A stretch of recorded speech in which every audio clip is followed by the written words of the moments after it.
warahmatullahi wabarakatuh.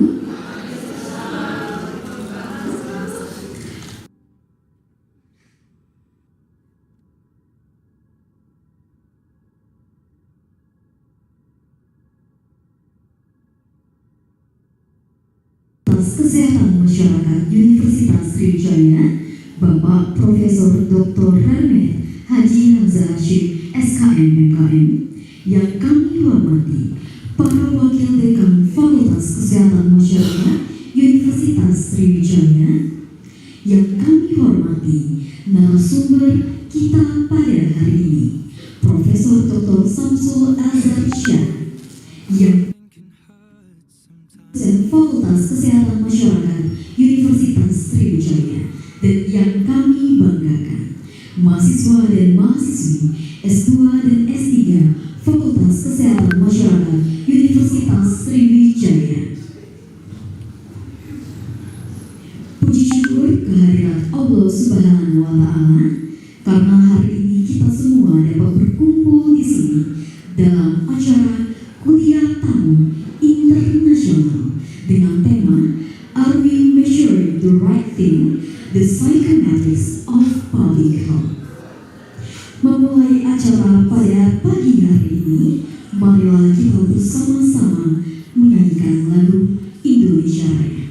Hadirin dimohon berdiri.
Bapak Ibu yang kami hormati, agar apa yang menjadi upaya kita pada pagi hari ini dapat berjalan dengan lancar, marilah kita berdoa bersama. Kami mohon kesediaannya kepada Saudara Abileu untuk memimpin doa kita pada hari ini. Kepada Saudara Abileu, saya persilakan. Assalamualaikum warahmatullahi wabarakatuh. Marilah Bapak Ibu kita berdoa bagi agama non-muslim bisa menurut kepercayaan masing-masing, dan bagi agama Islam bisa menuruti saya. A'udzubillahi minasyaitonirrajim. Bismillahirrahmanirrahim.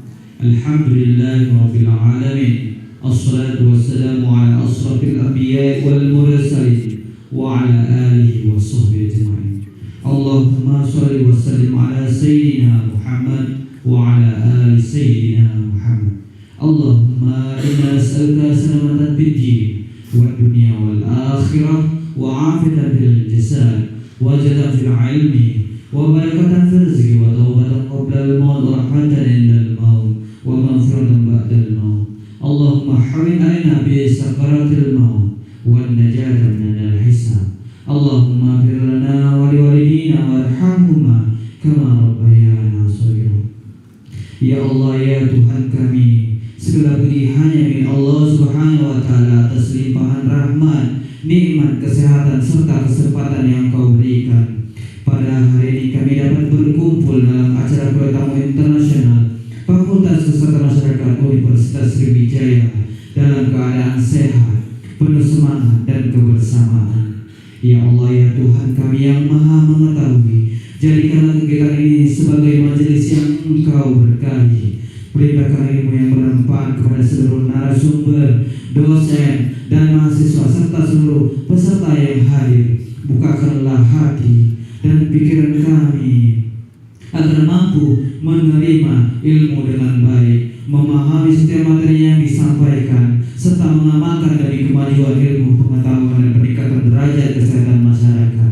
Ya Allah, ya Tuhan kami yang Maha Bijaksana, anugerahkanlah kemudahan dan kelancaran kepada kami, ya Allah. Berikanlah pula kepada seluruh kemampuan untuk menyimak, berdiskusi, sehingga kegiatan ini dapat mempererat persahabatan, memperluas wawasan, serta melahirkan kolaborasi yang bermanfaat bagi kemajuan pendidikan, penelitian, dan kepengabdian masyarakat. Rabbana atina fid dunya hasanah wa fil akhirati hasanah wa qina azabannar. Wa sallallahu ala sayyidina Muhammad wa ala alihi wa sahbihi ajma'in. Walhamdulillahirabbil alamin. Wassalamualaikum warahmatullahi wabarakatuh. Baik, terima kasih banyak Saudara Amireo. Bapak Ibu yang kami hormati, marilah kita bersama-sama mendengarkan sekapul siri sambutan dari Dekan Fakultas Kesehatan Masyarakat Universitas Sriwijaya, Bapak Profesor Dr. Remet Haji Hamzah Hashim SKM MKM. Disilakan.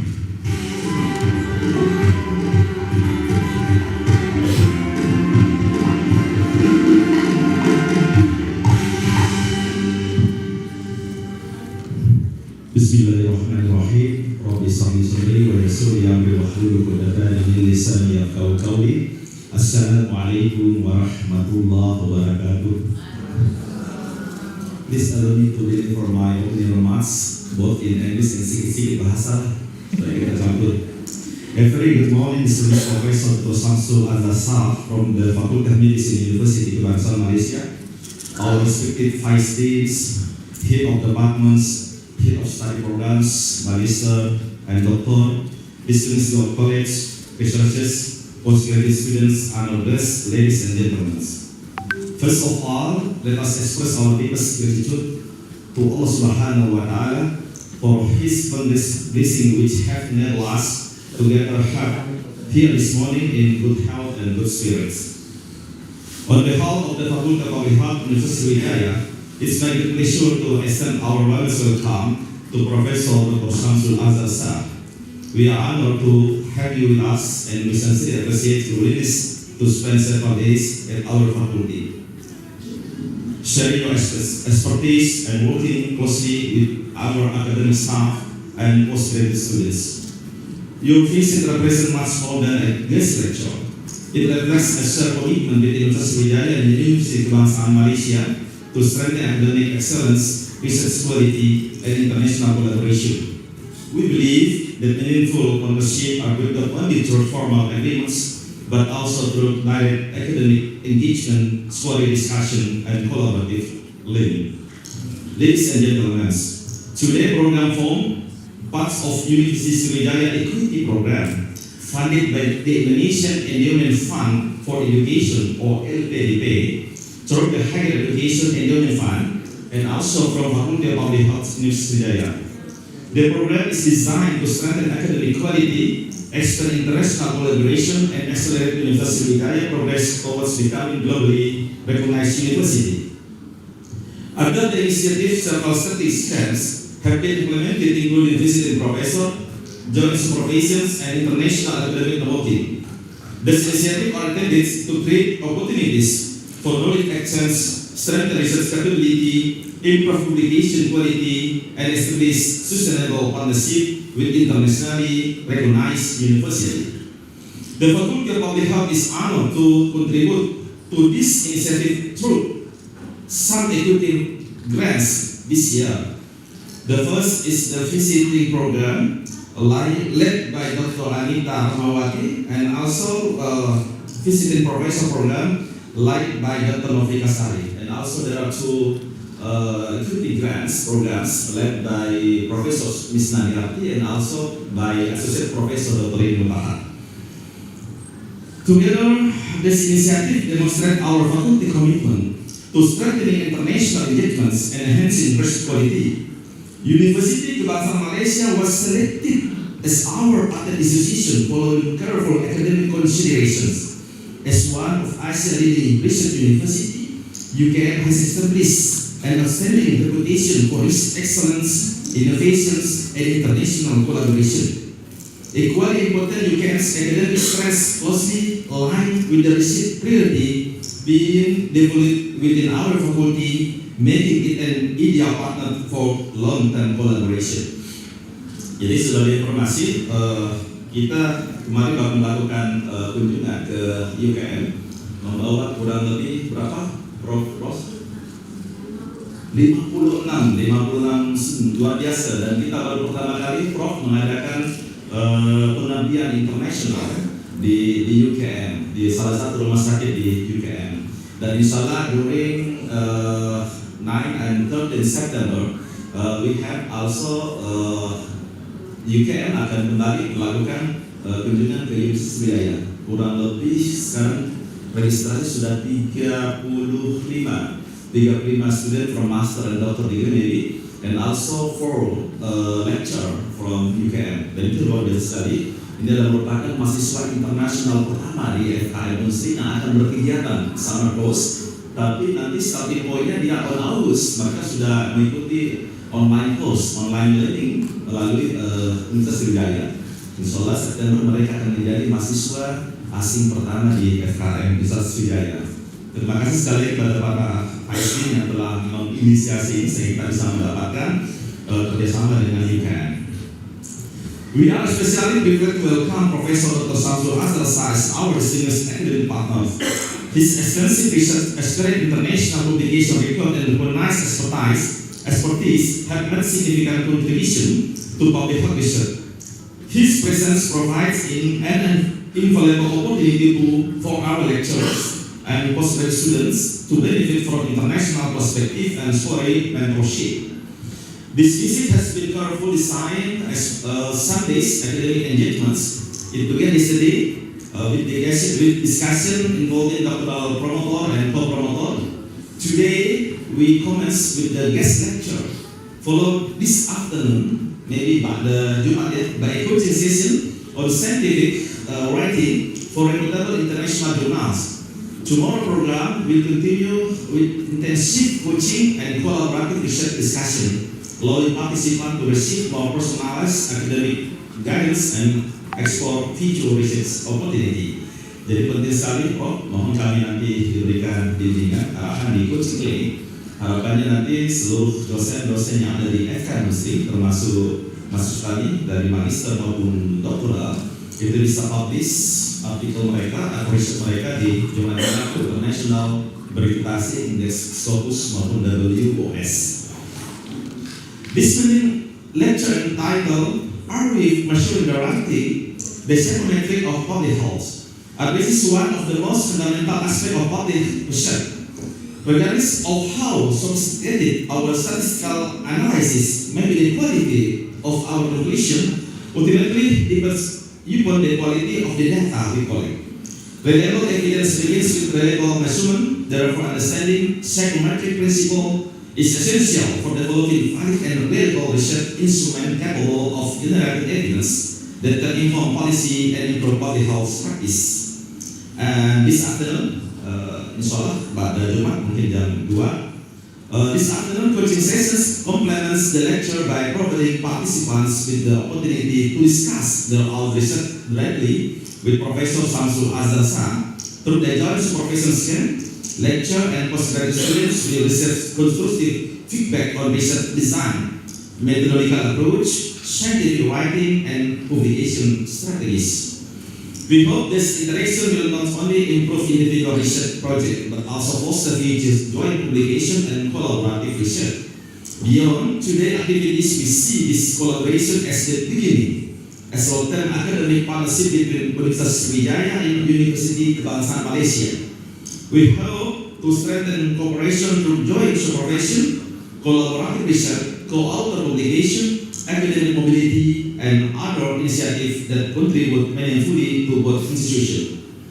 Such collaboration also reflects our shared commitment to sustainable development goals. Particularly, SDGs 3 on good health and well-being, SDGs 4 on quality education, and SDGs 17 on partnership for the goals. By working together across institutions and national boundaries, we can generate knowledge that is not only academically rigorous, but also capable of reaching real public health challenges. Ladies and gentlemen, I encourage all participants to make the fullest use of this opportunity. Engage actively in this discussion, exchange ideas openly, seek constructive feedback, and build professional relationship that will continue with collaboration. Before I conclude, I would once again like to express my sincere appreciation to Professor Dr. Samsul Azhar San for accepting our invitation and for your generosity in sharing your knowledge and experience with the Faculty of Public Health, University Sriwijaya. I also wish to extend my gratitude to LPDP, Universitas Sriwijaya, the Equity Program Management Team, the organizing committee, and everyone whose dedication has made this program possible. My research and inspiring quality research and create lasting collaboration that benefit our institution and advance of public health. With the recitation of Bismillahirrahmanirrahim, I hereby declare the guest lecture of the Universitas Sriwijaya Equity Program officially open.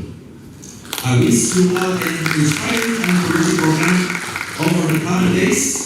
Wabillahi taufiq wal hidayah. Wassalamualaikum warahmatullahi wabarakatuh. Terima kasih Dekan Fakultas Kesehatan Masyarakat Universitas Sriwijaya, Prof. Hamzah Hashim. Berikan tepuk tangan untuk Prof. Hamzah Hashim. Baik Bapak Ibu yang kami hormati, sesi selanjutnya adalah foto bersama.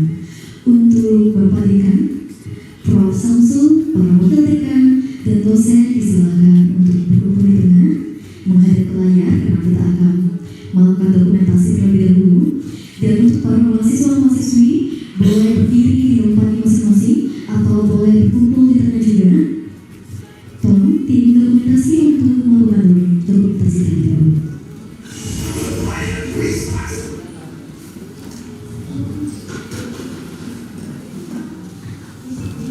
Boleh Bapak Ibu menghadap ke layar. Para mahasiswa-mahasiswi dan dosen boleh berkumpul tengah.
yaitu penyampaian materi oleh narasumber kuliah tamu internasional yang akan dipandu oleh moderator hari ini yang merupakan seorang dosen Fakultas Kesehatan Masyarakat Universitas Sriwijaya, dokter dan peneliti di bidang kesehatan masyarakat.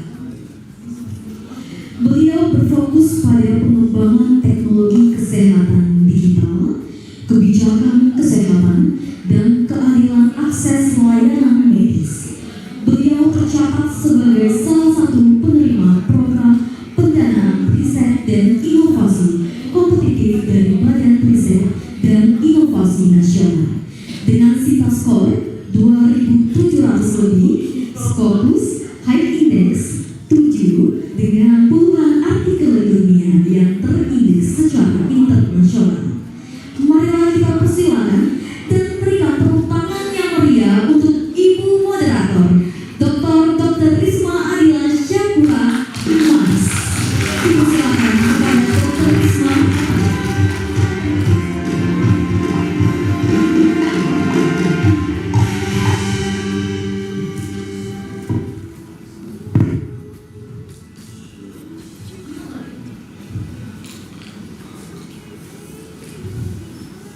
Okay. Good morning everyone. Assalamualaikum warahmatullahi wabarakatuh. Selamat pagi, salam sejahtera, Om Swastiastu, Namo Buddhaya, salam. Today we are going to listen to a very interesting lecture. I think this is our first time having a joint supervisor, professor coming here in Fakultas Kesehatan Masyarakat. And we are very hopeful this is just the first from a lot of good things coming forward here. And we are looking forward to learn more on how to make a good research. And one of them is by making a good instrument. Yeah, so I think that is what the basic of the topic we are going to listen to today. Capek ya, mau bahasa Inggris.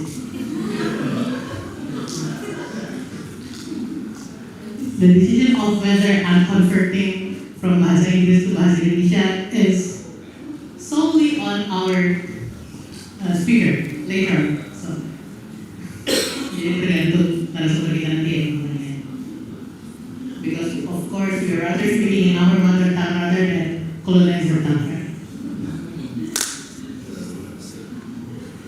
Okay, so let me first read out, of course, because I'm not memorizing things. For today we have our lecturers, Prof. Samsul Azhar, and I'm not going to list up all of his CV. We have 33 pages of his research and background and 33, Prof. 33. Yeah. If you add a little bit, it will become a model. And we can get happy from that. So yeah. Maybe one of the very important thing to notice is that Prof. Samsul Azhar is a professor of epidemiology and statistics, Department of Community Health, Faculty of Medicine from UKM. And one thing that I noticed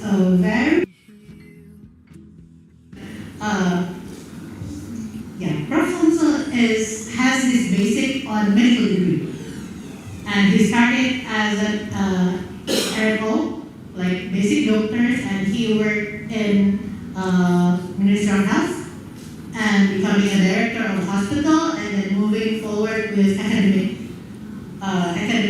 pathway. So suddenly I have role model to achieve because I'm also a middle level higher. I'm coming from a hospital management, and then so I think maybe in the future I can get the same high index as well. I don't know. So without further ado, let me welcome Prof.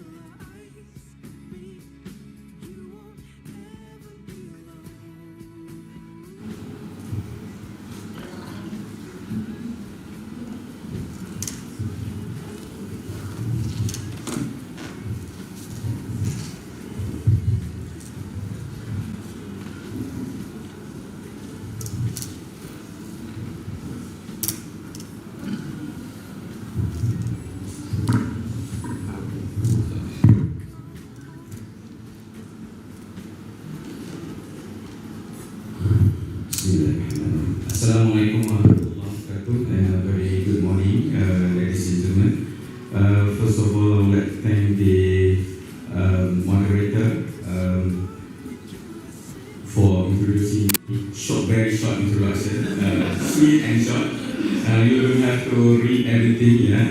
And of course, I would like to thank the Unsri for inviting me, especially from Professor Dr. Haji Hamzah Hashim, the Dean of Fakultas Kesehatan Masyarakat, itu juga dengan wakil-wakil dekan yang saya jumpa semalam, Dr. Anika, Dr. Rini, dan ramai lagi kawan-kawan yang saya akan berkenalan kemudiannya, insyaAllah.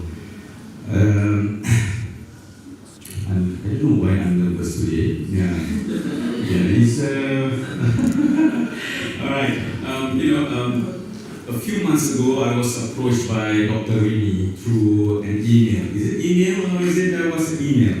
It was email, and she asked me if I could, be part of a collaboration program, if I'm not mistaken. Then I just, okay, I said, why not? I always do that. Say, why not? Just do it. And then suddenly, now I'm here. I don't know, a few months it becomes like more and more things that we have to do. But I realized that, of course, inshallah, this is it is not a young university, right? I don't know what year was Unsri? It's all bachelor faculties. Yeah. How many years already? Faculty, public health, how many years? 20. Almost 20 years, right? Okay.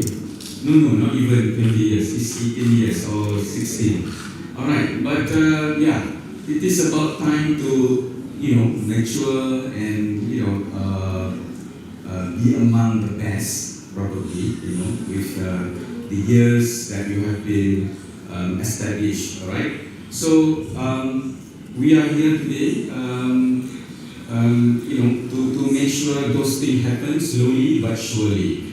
Okay, inshallah. So this morning, again, I really, I hope that the talk that I'm giving is relevant to all of you, especially to those students. How many students are here? Can you show hands? All those in yellow, right? All those in yellow. It's so easy to see. Oh no, okay. Alright, you are all S3. Okay. I will speak also both in Malay and English. Alright, but you see, Malay and Indonesian can have same word, different meaning. So I have to be very careful in choosing. Some of the word can be, dangerous meaning to Indonesian, but and also to Malaysian.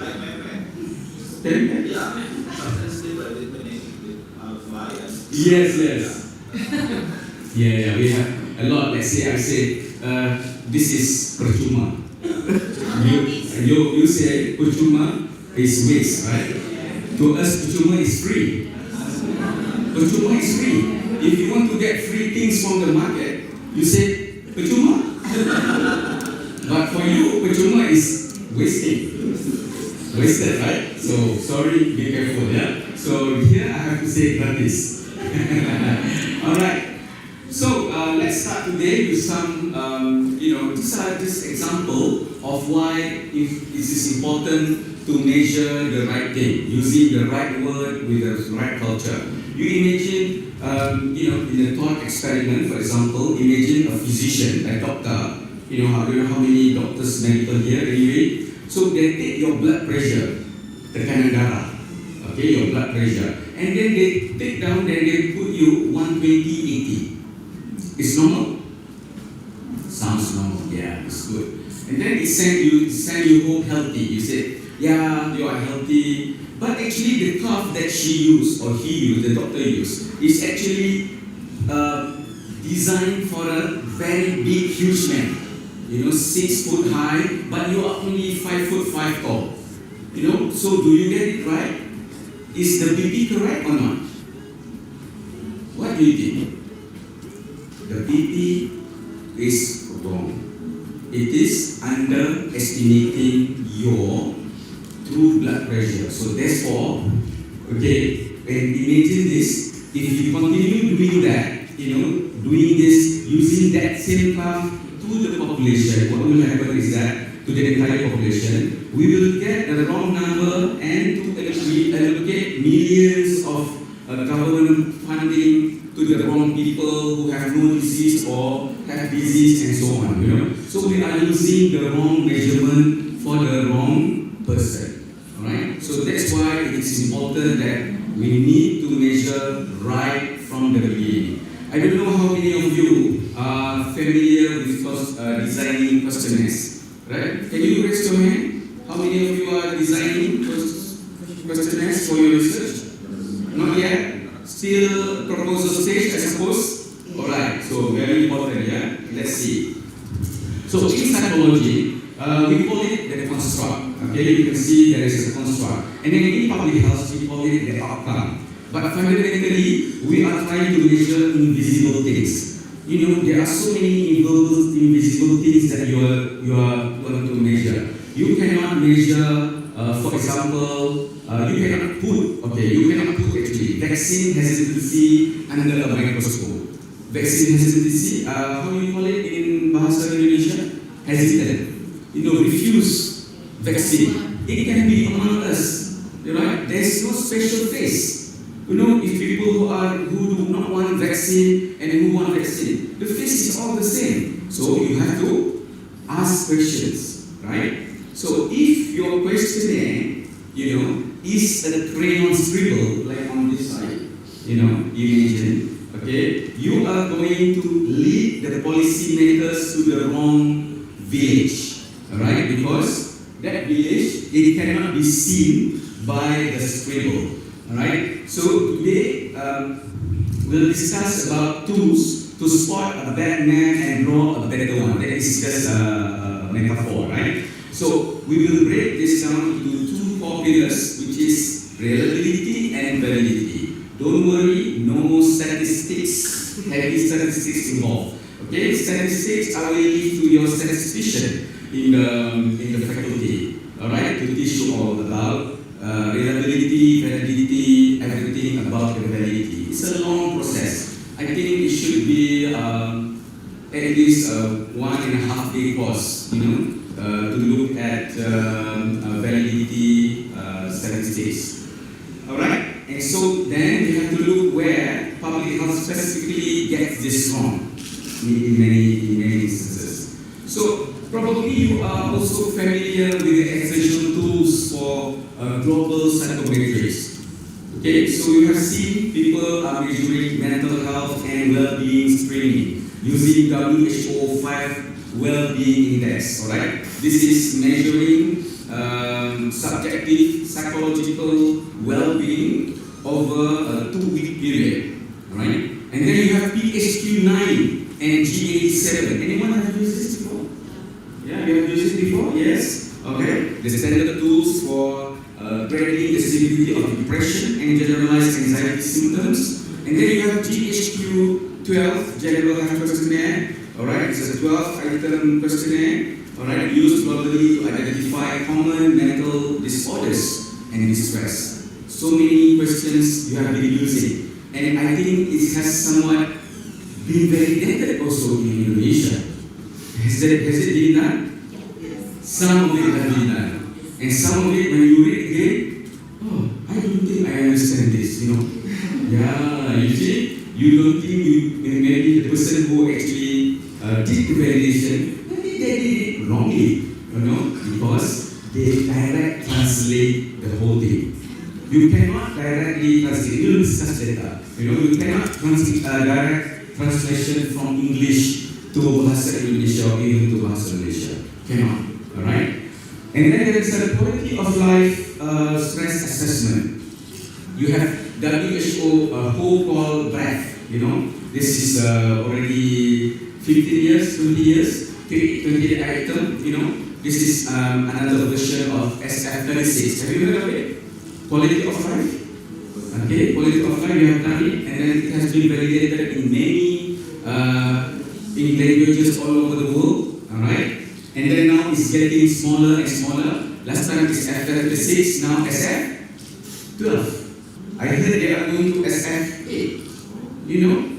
I don't know whether this is good or not, but later on we will discuss. And then we have EQ 5D, health status, standardized instrument used for valuing health-related quality of life in economic evaluations. And then you have PCL5 and PSS. You have a lot of others. PTSD. Have you heard of PTSD questionnaire? Post-traumatic stress disorder, you know. If you have a big earthquake and then you have to use the PTSD questionnaire to make sure that you can measure depression and so on. Alright, so PTSD is important one. There's DAS. Have you heard DAS? Depression, anxiety, those who are doing occupational health, probably you know this, and you have DAS in Indonesia? Yeah, you have DAS in Indonesia. Are you happy with it? Yeah, sometimes it's not measuring what you're supposed to measure, right? So, because it's not made by you, it is made by other people. But you have no choice because you have to use what is being done by other people, then you can compare. Alright? But the best thing is about when you are doing PhD, you should develop your own questionnaire. You don't really have to rely on other people's questionnaire. Develop your own, make it really good, and then it will become yours. You can patent them, copyright them, or license them. If people want to use them, they will have to pay you, and you get richer, but not a millionaire, of course. I'm so sorry. Yeah, but you can license them. You SF36, SF36 license. There's so many other license questionnaires. So you have to, I don't know how if they are really making money out of it. Alright, so what are the consequences of getting it wrong? You know, what is the consequences if you make a bad questionnaires or a bad psychometric public health questionnaires? Okay.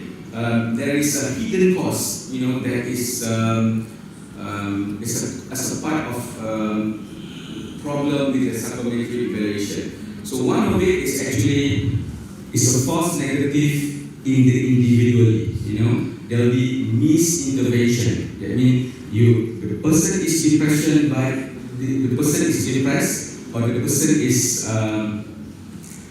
having poor quality of life, but you did not get it because your questionnaire did not manage to highlight the problem. So you can miss the intervention, you can uncheck for disease progression, okay, and also you cannot prevent clinical crisis. You know, things are going silently, you know, in the community, individually. And then if it is false positive individually, you can cause, you know, the person is not having the disease, but you say, yeah, he is having the problem. And then you give iatrogenic harm. That means you know, unnecessarily to the person, right? This is dangerous. And then you can have the medication side effects and also unwarranted social stigma. Just imagine, if the person is not no HIV, but you say, yes, you have HIV, what will happen? The first one, he will try to say, oh no, I have HIV. I don't want to be with anyone anymore. You know, if the person is probably pious person, very religious, suddenly HIV, then he will shy away, you know, desocializing and everything, you know, maybe suicidal, in fact. So be careful with this, right? And then in the population, if there is a false negative in the population, we can see that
number above 0.8.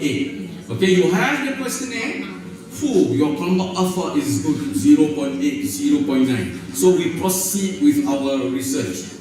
But actually, probably your high alpha does not mean your study is good, because it's not measuring the right thing in the middle. Okay, so you have to be careful with your kelompok alpha. Okay, because kelompok alpha and validity is not the same. Alright, so it's very important. So it just means that your darts are consistent. Okay, you could be consistently wrong, and that brings us to that more important pillar, which is pillar number 2, which is the validity. Okay, kalau bahasa Melayu kita panggil kesahan. Dipanggil apa? Sahih. Sahih. Sakura. Accuracy. Akura tu accuracy, ya. Akura. Oh, okay. Alright. Okay. So, validity is the bullseye. Alright. Okay. It is the truth. Dia ada macam-macam validity. Ingat ya. Sudah lecture kan ini. Pernah dengar ya? Dan ini sebenarnya repetition for all of you ya. So, content validity, kesahan kandungan ataupun validity kandungan, akurasi kandungan. Did you forget to ask about the side effects, for example, when measuring vaccine willingness? Alright? And then there will be criterion validity, which probably asks about does your new 2 questions, depression, for example, screener, match up with a psychiatrist's full clinical interview? That is criterion validity. And in the construct validity, okay, does it behave the way theory says it should? Alright? So that is the crucial thing. 3 important validity here: content validity, criterion validity, construct validity. Alright? So when you are doing this all together. Right? You have to do this all together. Usually we take the content and we can take the construct, or sometimes if there is another value, clinical assessment, for example, then you use the criterion validity. So you get the evidence over time, and this is where public health research gets uniquely tricky, because we do not just measure individuals, but we measure communities, and communities have culture, right? So be careful with this. Again, over there, okay, the dot, does it go to the center? Yeah. It is not in the center, right? So it is probably still not valid in the center. So you need to be in the center, and every dot shows to the center. Then you can you say that your questionnaires or whatever you're measuring is actually reliable and valid. Alright? Okay, so for research scholar like you all, you must make sure that your questionnaire is reliable and valid at the same time. Okay. Let's see what are the public health track number 1. Cultural invalidation. This is where when we take translating a Western scale into another language and assuming it works. Okay, you have no time, for example. My proposal is my research time is only 1 year. I have no time to validate the questionnaire. I just take any questionnaire, Google, then you get that questionnaire, or you can use the Japanese questionnaire, or you can use the German questionnaires, and then you say, maybe this works. Is this easy? Then you just need to translate. Okay, so be careful with that again. Okay, you then to make things easier, you did not translate them yourself. You pay for translator, right? Is it cheap here to pay for translator? Official translator, expensive. And then actually when we do in Malaysia, when we did this in Malaysia, when we pay for translator, which is from the institution, their translation is worse than our own translation, because they are really using some direct word which is not understandable by the science community. So you have to be very careful when you use a translator.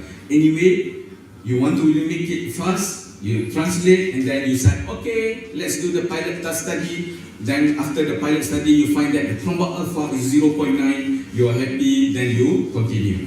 So for example here, the PHQ-9 depression in some cultures, somatic system for example, back pain, fatigue, are the primary expression of depression, not feeling sad or guilty. Sometimes when you ask them questions like, do you feel sad? Do you feel sad? Do you feel sad? Not really. Now you cannot answer in one sentence. You know, this is the kind of thing you cannot ask in one sentence. You have to ask many things and then decide whether actually this person is sad. You know, you cannot be, let's say I'm asking you, are you happy today? You really? Straight away? Yes? Okay, are you happy this week?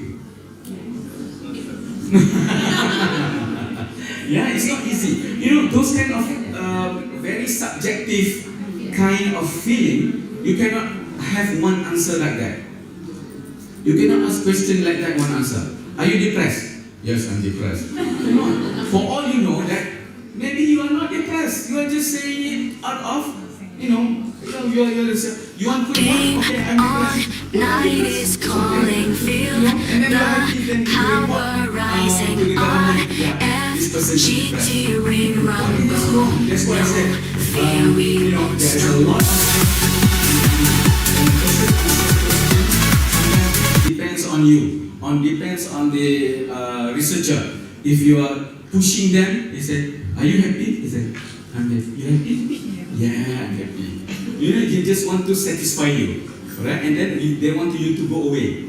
You know, they don't want. Actually, the questionnaire is probably 50 questionnaires. Then they want to go very fast. And then if you have a Likert scale, 1, 2, 3, 4, 5, 6, 7, and then the middle one will be number 4. For example, yeah, number 4. What will the answer? Number 4. Faster. In 5 minutes, finish everything.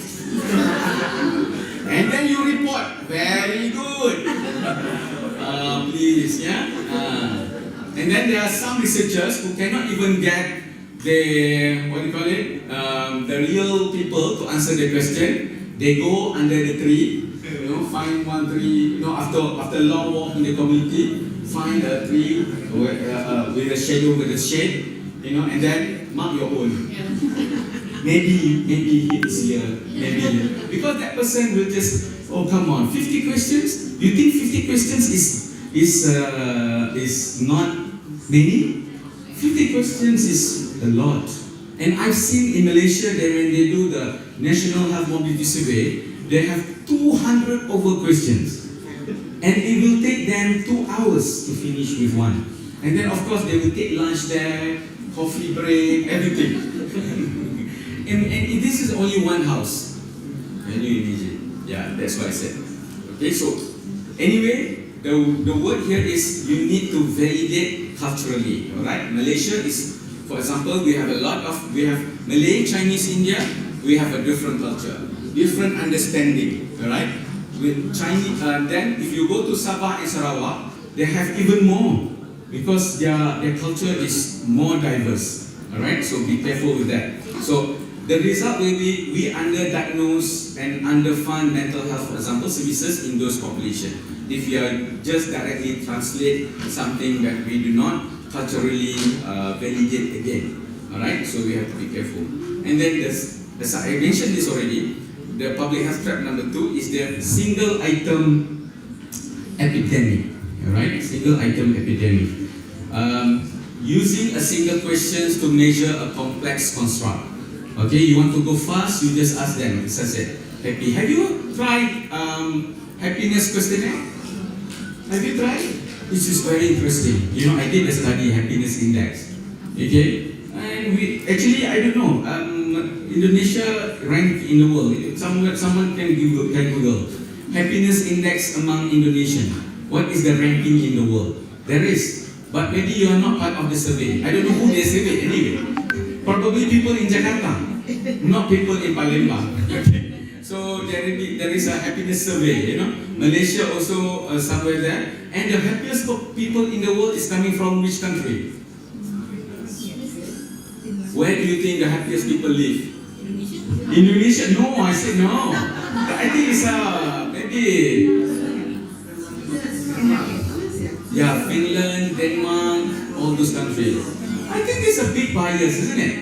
Don't you think so? I don't think they are that happy.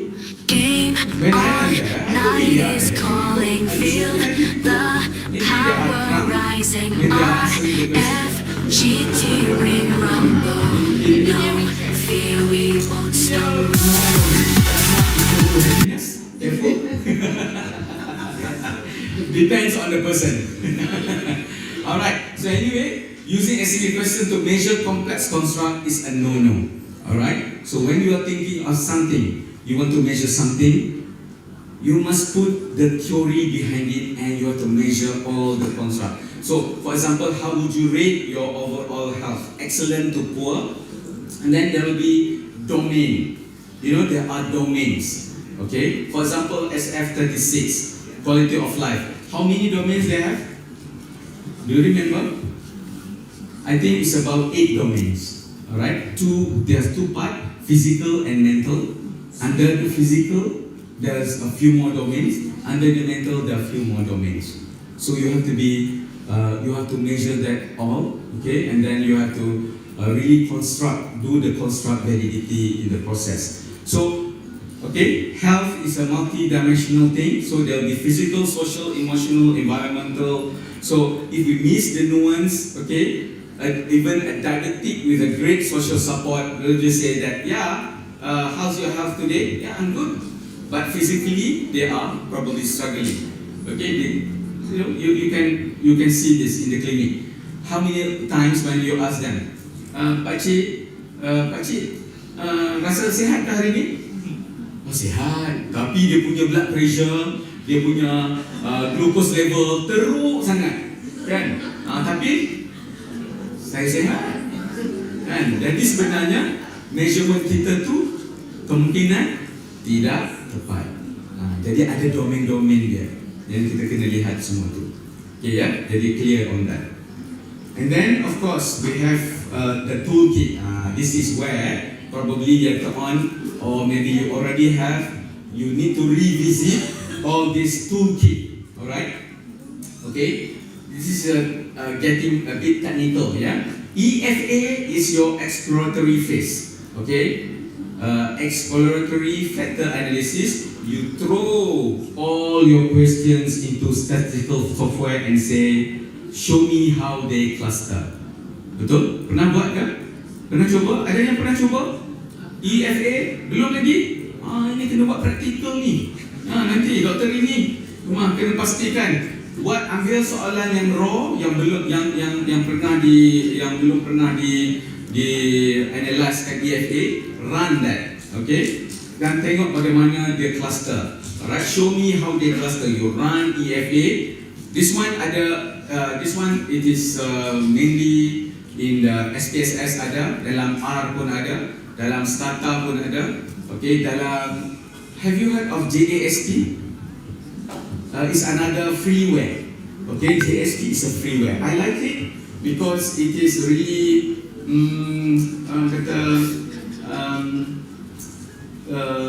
very easy to use. Okay, even faster than SPSS in that sense. JASP, please try that. Alright. Okay, and then whether or not does the question, for example, 1, 3, 5, and 5 cluster together as physical health, 2, 4, 6, blah blah blah. That's they group together. Alright. If there is, then it's good. Then you move to CFA. What is the difference between CFA and EFA?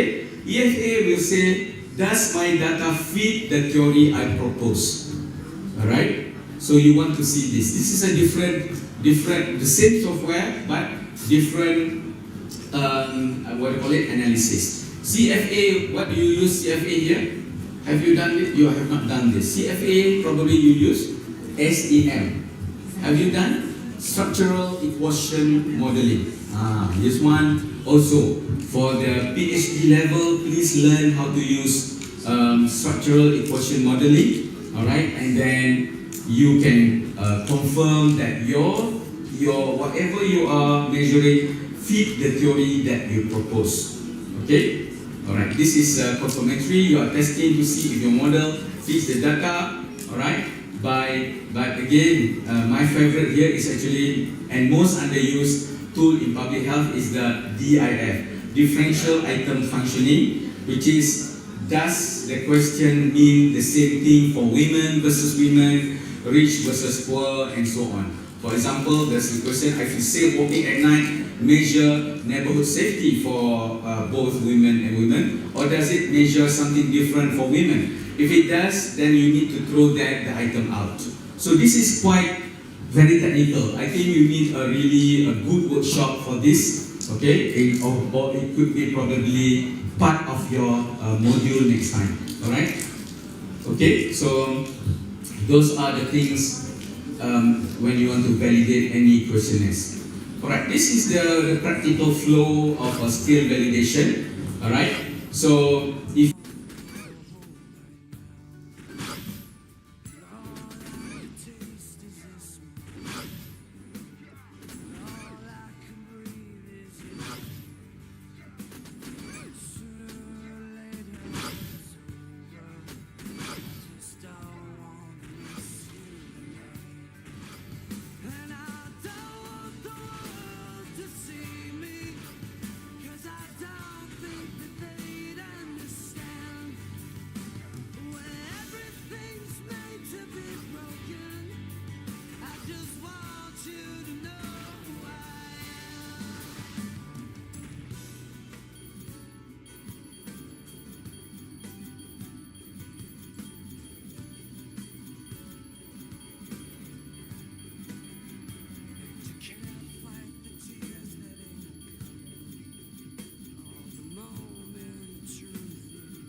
Loving can hurt. Loving can hurt sometimes, but it's the only thing that I know. When it gets hard, you know it can get hard sometimes. It is the only thing that makes us feel alive.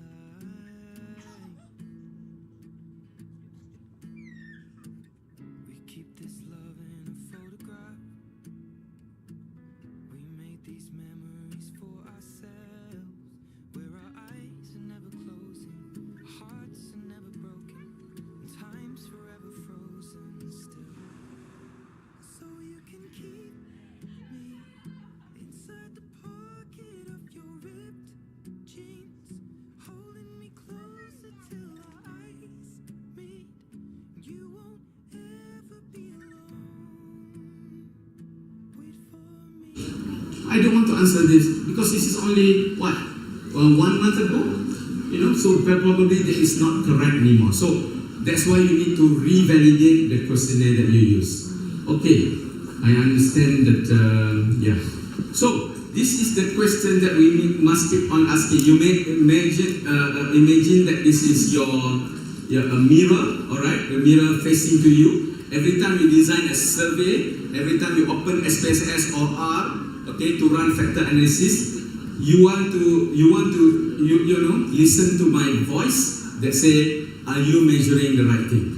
Okay, are you measuring the right thing? All right. Okay, Prof Samsul muka dekat depan tu. Are you measuring the right thing? If you can't answer that with confidence, all right, then go back to the drawing board. You have to do all over again. Okay. Public health policy saves lives, but only if the numbers we give them are real.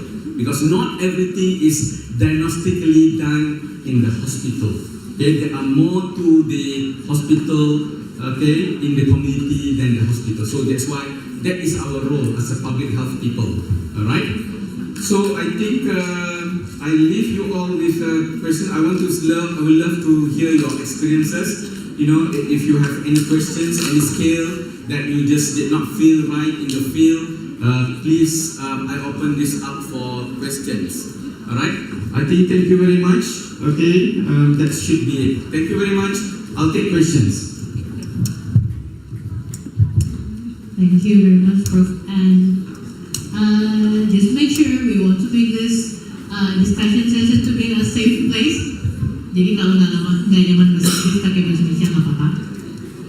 Ya bisa. Iya, because Boleh bahasa Indonesia pun boleh. Jangan Jawa cukup. okay. Bahasa Indonesia bukan Jawa kan? Bahasa Indonesia. Bahasa Indonesia ya. Jawa saya tak faham. Cakap bahasa apa lagi? Banjar pun saya tak faham. Banjar mana? Di Malaysia ada semua ni. Dan Jawa di Malaysia ada Jawa halus ya.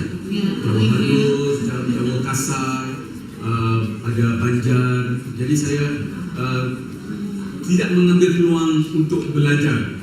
Yang bahasa yang saya tahu hanya 3 saja. Bahasa Malaysia, bahasa Inggeris, bahasa Jepun. Okey, terima kasih. Silakan, ada soalan? I love to hear any experience ataupun tak, mana-mana bahagian yang perlu ditanya. Jadi boleh nanya, boleh pertanyaan, boleh curhat mungkin kalau ada yang pernah coba pakai kuesioner turun lapangan, misalnya, kok ternyata responnya nggak bagus ya misalnya, why? Because some of the students has already gone to taking their data to the community. So if you have issues during kalau ada masalah pada saat pengambilan data, misalnya ternyata kok pas saya nanya ke populasi ibu-ibu, kok kayaknya nggak cocok rasanya gitu. Maybe we also value the experience. Jadi jangan cuma kayak nanya pertanyaan akademik kalau ada yang mau ditanyakan atau curhat misalnya, atau ada teman-teman yang proposal S3-nya salah satu tahapannya adalah pengembangan kuesioner misalnya, ada yang mau tanya gitu. Monggo silakan. Silakan. Dosen-dosen juga boleh nanya kan? Boleh, dosen pun boleh. Bisa. Jangan malu-malu ya. Saya rasa macam saya selalu juga ada classes in Japan. My classes in Japan macam ni juga lah. Bila saya tanya dia, Bila any questions? Okay, Mak, silakan. Oh, ada. Sebab di Jepun pun macam itu ya. Mereka malu. Ha? Silakan. Ha, siapa? Ada. Mas, saya perkenalkan diri ya. Terima kasih. Assalamualaikum warahmatullahi wabarakatuh. Saya Vivi dari program Prodi S2 FIM. Izin Prof, saya bertanya tadi ketika kita mengadaptasi pertanyaan dari kuesioner, itu kan yang dari luar negeri gitu. Biasanya kan kita pakai sworn translator gitu Prof ya. Cuma seperti yang Prof katakan tadi bahwa biasanya kadang nuansnya beda dengan yang kita inginkan gitu. Apakah kita boleh memodifikasi dalam bahasa kita, dalam bahasa kesehatan, atau memang harus dikembalikan lagi ke translatornya? Karena saya pernah dengar juga bahwa kita bisa meminta bantuan dari orang-orang yang sudah pernah bisa PhD di luar negeri untuk melakukan itu juga. Maknanya translation ya? Ya, translation of the questionnaire. Ya, translation of the questionnaire. Yes. Let's say you have a questionnaire ya. Sekiranya kamu ada questionnaire daripada England ya. Katalah ada 20 questionnaires bahasa Inggeris, totally in English ya, dengan Likert scale, dan soalan itu kemungkinannya ada sensitive, cultural sensitive. Kan? Kita tahu Western kan, orang Barat dia tak sensitif. Dia tak kisah, kamu boleh tanya dia sexual desire, jawablah. Tapi kalau kamu tanya macam itu di orang kita, dia kata ini gila, kan? Kamu gila nak tanya saya macam ini, kan? Tetapi orang di sana tak apa, dia very open. Jadi kadang-kadang kalau kita menggunakan the orang kata yang rasmi ya, yang official translator, dia juga akan translate directly ke bahasa itu. Jadi saya punya experience macam ini ya, mudah je. Saya gunakan orang-orang yang berada di hampir sama dengan bidang kita, tetapi dia adalah bilingual. Okay, bilingual. Sebab dia tahu kalau dia translate bahasa the English to bahasa Indonesia ataupun ke bahasa Malaysia, dia tahu kalau dia direct translate dia takkan dapat. Okay. Lepas tu bila dia dah translate ke bahasa Indonesia, lepas tu apa you buat? You kena direct translate, back to back translation. Okay, gunakan orang yang lain tetapi hampir bidang yang sama. Kamu takkan dapat the exact English, tetapi dapat sekurang-kurangnya sama maksud. Okay, lepas itu yang soalan-soalan yang sensitif ni tadi, yang ini kena bawa kepada content expert. Nah, inilah gunanya content expert. Dia kata, ini tak boleh tanya ni, kan? Ini tak boleh tanya kalau Pak Imam di masjid kata, ini tak boleh tanya ni kepada orang kampung, jangan tanya, kan? Sebab nanti kamu akan dapati ada 30 soalan, mungkin ada 5 soalan tidak dijawab. Apa guna? Jadi tak guna. Jadi kamu kena ubah bagaimana soalan tu, kan? Dan bila kamu mengubah soalan daripada original, kamu consider kena buat validation semula, proper validation, bukan reliability sahaja, bukan back to back translation, tetapi the whole process again, validate the whole thing. Tapi you have just to ask permission, minta kebenaran untuk ubah. Okay? Ataupun you ambil juga daripada 2-3 questionnaire yang lain, yang itu pun you tak boleh kata, oh saya ambil dari sini, saya ambil dari sini, jadikan saya punya. Dia kena, kalau ada daripada 3 atau 4 sumber, semua ni kena validate semula. Validate dari segi content dan construct. Kalau tidak, dia tidak akan jadi sesuatu yang solid. Ya? Jangan ambil mudah. Dia kata tak ada, yang ini semua daripada saya tahu student saya jawab macam ni dengan saya, Prof, ini semua daripada yang telah dipublish. Dia ni ambil 5 soalan sini, yang ini 5 soalan sini, tapi 5 daripada 100 soalan dia. Ini 5 daripada 30 soalan dia. Mungkin yang itu saja yang sesuai. Jadi kamu kena validate semula. Okey, adakah itu menjawab soalan? Terima kasih. Ya, terima kasih. Ada soalan lain? Kadang-kadang memang itu jadi sesuatu validation questionnaire ni, kadang-kadang dia menjadi sesuatu yang menyebabkan kita ingat macam mudah saja sebab kajian lain dah buat. Tapi sebenarnya kita silap bila kita gunakan questionnaire orang lain, yang itulah proses pertama yang perlu kita lalui. Dan itulah yang menjadikan kebanyakan S3 ini sukar. Sebab itu adalah bahagian daripada saya paling tough. Okey, kadang-kadang dia bermula dengan apa kalau kita nak buat questionnaire?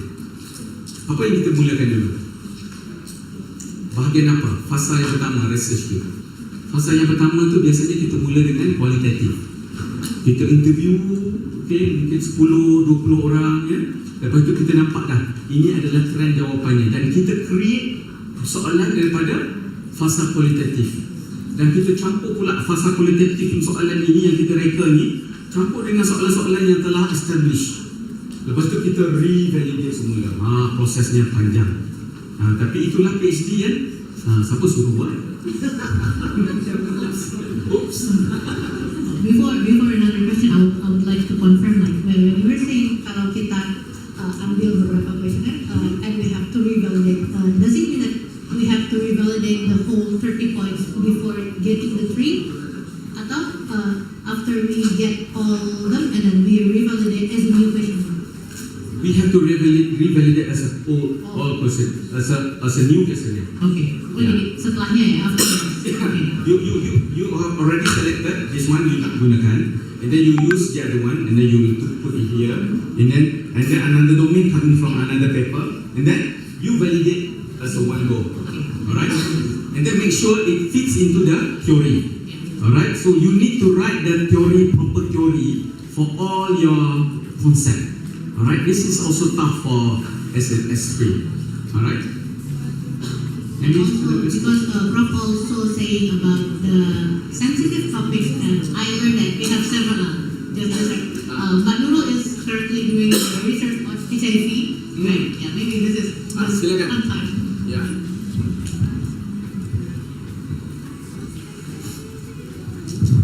Thank you, Prof. Di sini mau bertanya. Terima kasih, nama saya Nurul Almedalidra, saya dari mahasiswa S2. Penelitian saya tentang stigma HIV untuk tenaga kesehatan. Saya dapatkan kuesioner itu dari health policy stigma-nya itu saya dapatkan dari penelitian sebelumnya di Yogyakarta, sudah pernah digunakan, tetapi belum ada terjemahan Indonesianya, saya tidak dapat, jadi masih English-nya. Kemudian apakah setelah saya diterjemahkan oleh translator, kan menggunakan back to back itu ya, Prof. Nah, kemudian ketika saya bawa lagi ke ahli, apakah saya harus mendapatkan, apakah ahli kesehatannya itu harus ada legalitasnya, harus ada sertifikat ahli kesehatannya yang back to back tadi, ahli kesehatannya saya harus mendapatkan juga sertifikat translatornya itu, atau tidak usah? Saya tak perlu. Pada saya tak perlu. Tidak ada siapa pun bertanyakan sertifikat translasi dalam artikel jurnal, tak ada. Tak perlu. Tetapi kamu pasti yang, we are all, all of you have done bahasa Indonesia kan? You all semua dapat A, kan? Dalam kamu punya exam high school, betul? When was the last time you have your bahasa Indonesia exam? High school kan? And then you never done anything anymore, right? Kan? Everything you have done after that is English.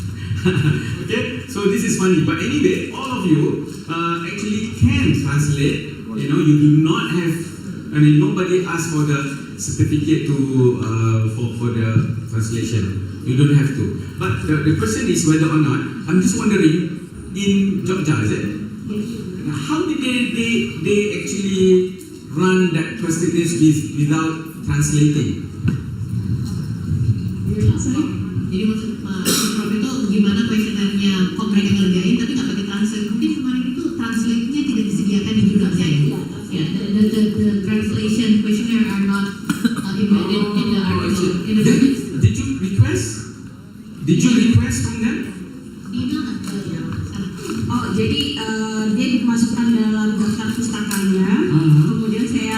melihat daftar pustakanya itu, terus itu terbuka. Nah, jadi Yang ini special, that's one you really need to ask personally. No, there are many things in the academic world you need to ask personally. Okay, especially something like this. Probably you need to email to the main, either to the corresponding author or to the main author. You know, all the authors together. Just send one email.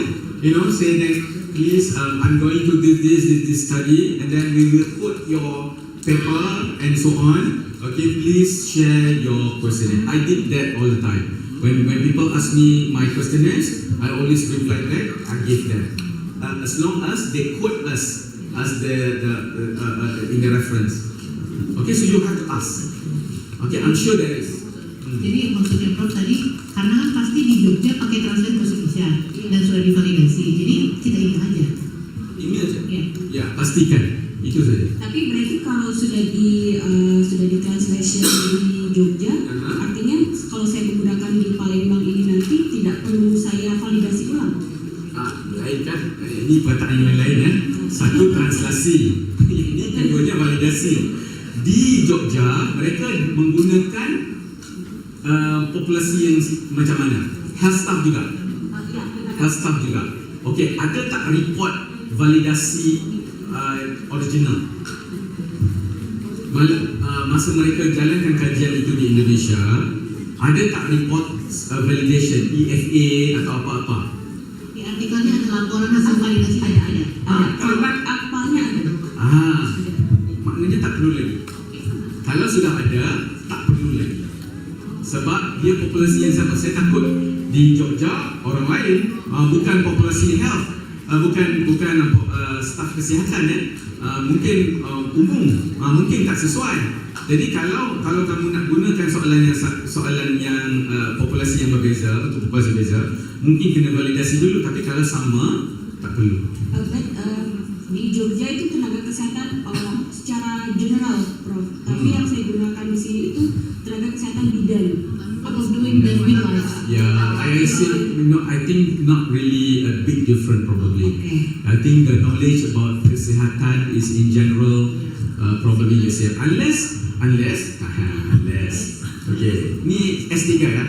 S2.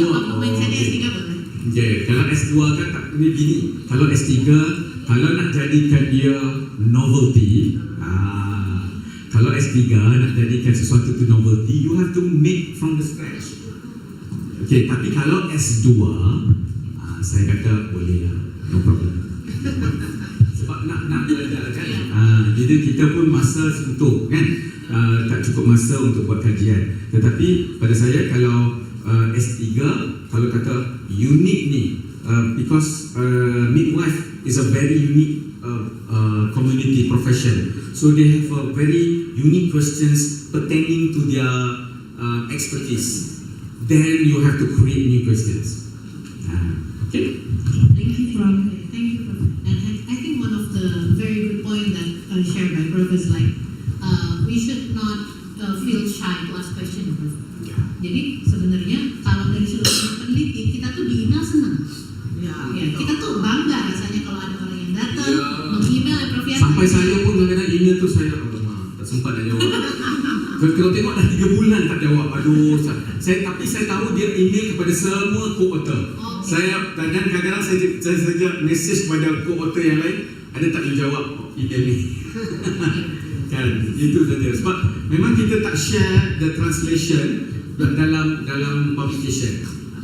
Sebab yang itu kita biasa publish, kita biarkan dalam bahasa Inggeris, betul? Takkan dia nak baca questionnaire tu dalam bahasa Indonesia kan?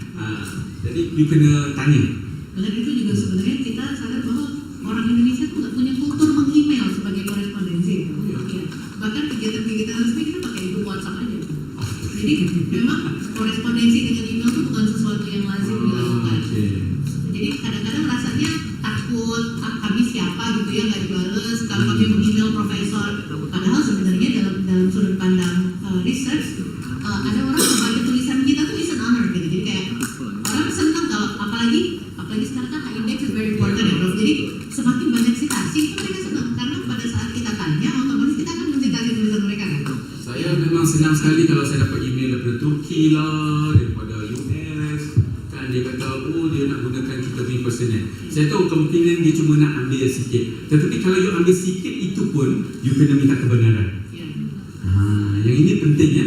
Daripada katalah you memang nak develop your own questionnaire, tetapi you nak guna questionnaire yang telah digunakan, you kena minta kebenaran, kata saya nak gunakan questionnaire ini. Jadi bila you dapat kebenaran itu, baru you boleh adopt dia. So it's like research ethical conduct ya, Prof? Yes, betul. Karena bikinnya kan susah ya, Prof ya. Yeah. Bikinnya susah, jadi kita menghargai effortnya itu. Oke, terima kasih banyak, Prof. Insightful sekali. Ada lagi yang lain, teman-teman? Boleh loh, ini curhat kapan lagi dapat bimbingan langsung ini. Pembimbing ketiga. Teman-teman dosen boleh juga kalau ada pertanyaan risetnya, proposalnya, persiapan kuliah S3-nya, boleh juga ditanyakan. Tak apa, kalau malu tak apa, nanti kita ada sesi sebelah petang ya. Oh iya, Petang ni bisa bertanya, get ready to, you can ask your questions there. Okay, and I also have email.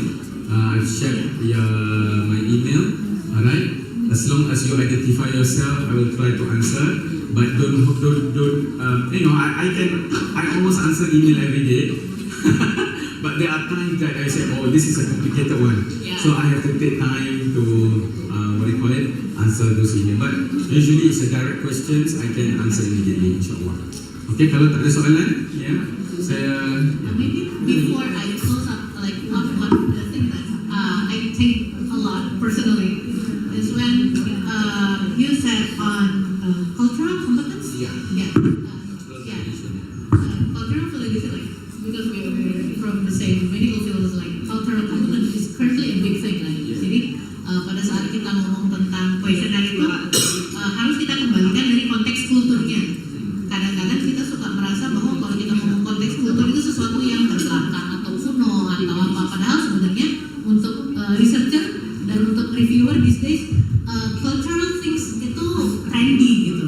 Jadi pada saat kita memperhatikan questionnaire, kita melihat ini kira-kira di kultur kita bisa diterima nggak ya, itu sebenarnya consideration yang penting ya, Prof, untuk community. Jadi untuk teman-teman, walaupun questionnaire kita ambil dari WHO atau dari universitas yang besar, jangan pernah ragu untuk melakukan validasi, terutama tentang kulturnya, kesesuaiannya, kepantasannya. Jadi walaupun novelty-nya tidak besar, tetap bisa kita anggap sebagai suatu added value ya, Prof.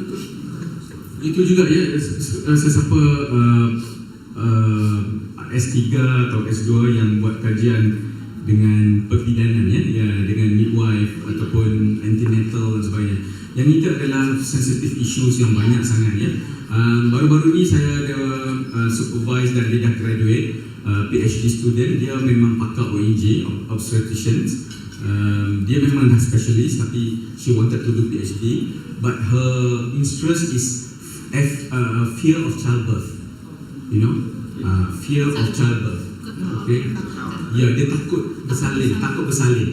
Sampai bila dah mengandung, dia punya fear of delivery tu sangat besar. Jadi kita buat satu banyak, dan rupanya kami ingat kami sajalah di Malaysia yang di Asia yang pertama ni. Rupanya banyak sekali orang dah buat. Tetapi kita kata apa yang uniknya adalah Malaysia ada 3 bangsa yang berbeza. Setiap bangsa report pain differently. Bangsa Melayu somewhat in the middle.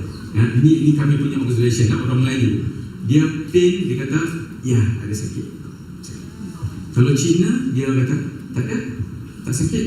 Kalau India, aduh sakit. Tapi sebenarnya sakitnya sama, pain threshold tu sama, tetapi dia different, report differently.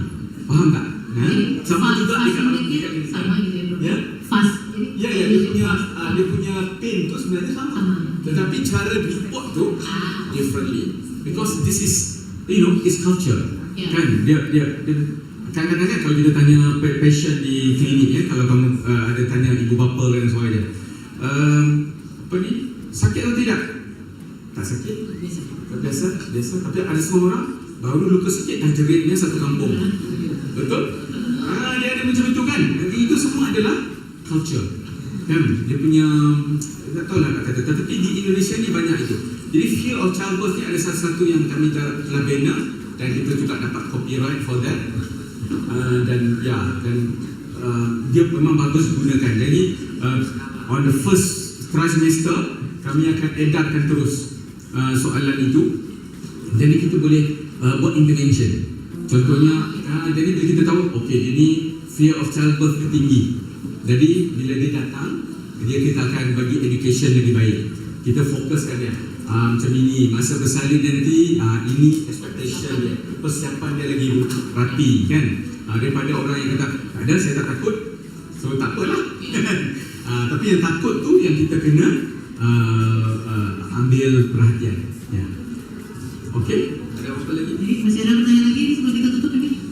Bukan, kita istirahat dulu, lanjut lagi ke sesi berikutnya. Oke. Alright. Terima kasih banyak teman-teman sekalian, terima kasih banyak juga. Ya, saya nak ucapkan terima kasih kepada semua sekali lagi. Jangan lupa perkara-perkara yang saya sebutkan tadi. Ini adalah sikit saja daripada research metodologi yang penting. Ada banyak lagi part yang penting ya, dalam research proposal dan sebagainya. Tapi ini adalah one of the core lah probably ya. Nanti kami undang lagi. Ya. InsyaAllah. Saya rasa itu, terima kasih banyak ya. Assalamualaikum. Waalaikumsalam. Kita kembali ke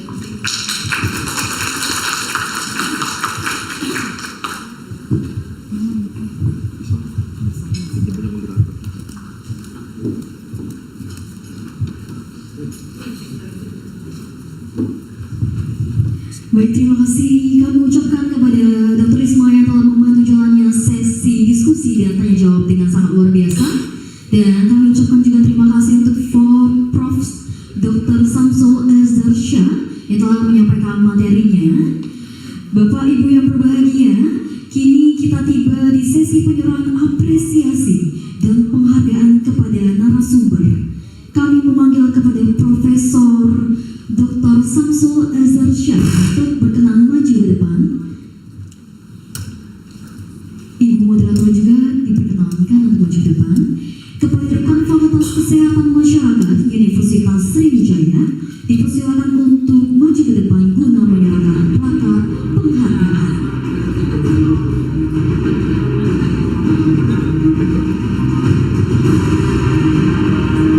Pimpinan Fakultas Kesehatan Masyarakat Universitas Sriwijaya dipersilakan juga untuk maju ke depan untuk mendampingi Dekan Fakultas Kesehatan Masyarakat menyerahkan.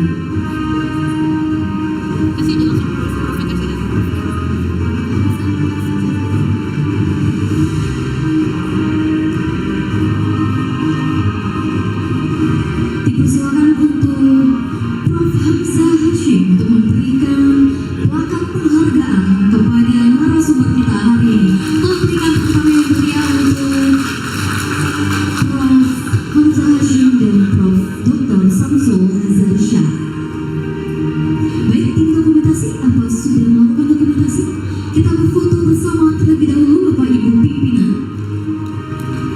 1, 2, 3. Baik, terima kasih banyak Bapak Ibu pimpinan, Ibu moderator, dan juga narasumber kita. Dipersilakan untuk kembali ke tempat yang sudah disediakan.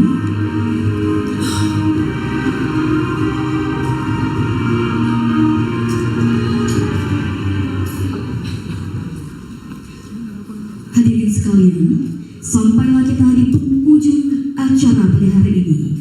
Kami ucapkan terima kasih banyak kepada narasumber, moderator, seluruh panitia yang bertugas, serta hadirin yang aktif mengikuti acara dari awal hingga akhir. Bapak Ibu yang kami hormati, kami infokan bahwa kita akan kembali berkumpul pada jam 13.30 atau setengah 2 di ruangan ini dengan kegiatan coaching klinik penulisan ilmiah pada jurnal internasional bereputasi. Sebelum kita melanjutkan ke rangkaian acara berikutnya, mari kita beristirahat sejenak untuk menunaikan ibadah sholat, menikmati makan siang, dan menyegarkan pikiran. Waktu yang sama akan berlangsung sampai jam 13.30. Kami harapkan kehadiran untuk kembali ke tempat di ruangan ini. Selamat menikmati makan siang dan sampai berjumpa lagi. Terima kasih. Wassalamualaikum warahmatullahi wabarakatuh.